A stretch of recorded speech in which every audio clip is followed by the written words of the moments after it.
అత్తమ్మా బాగున్నారా అన్న? అవునా తల్లి? ఏం పేరమ్మా? అన్న నా పేరు ప్రియాంక, ఎస్ఆర్ఐటి కాలేజ్ నుంచి వచ్చాను. ఏం చదువుతున్నావు తల్లి?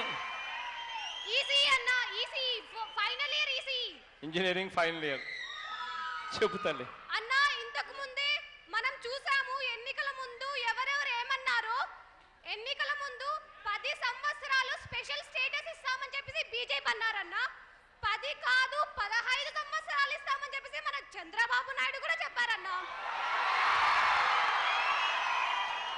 కానీ ఇప్పుడు ఈ స్పెషల్ స్టేటస్ వృధా అని ఏ ఆధారంగా చెప్తున్నారన్న అర్థం కావట్లేదు.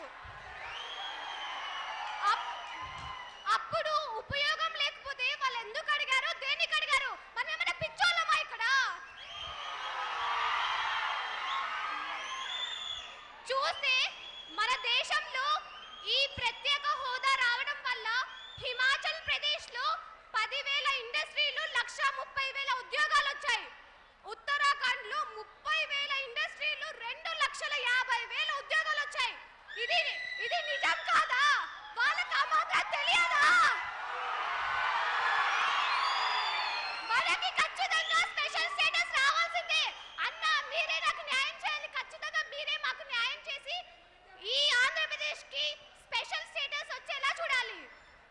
హాయ్ ఫ్రెండ్స్, మా టుడే టుమారో యూట్యూబ్ ఛానల్ చూస్తున్నందుకు చాలా థ్యాంక్స్. మరిన్ని లేటెస్ట్ వీడియోస్ కోసం వెంటనే సబ్స్క్రైబ్ చేయండి. అలాగే ఈ బెల్ ని కూడా రింగ్ చేసేయండి. మా నోటిఫికేషన్స్ అన్ని మీ మొబైల్లో వస్తాయి.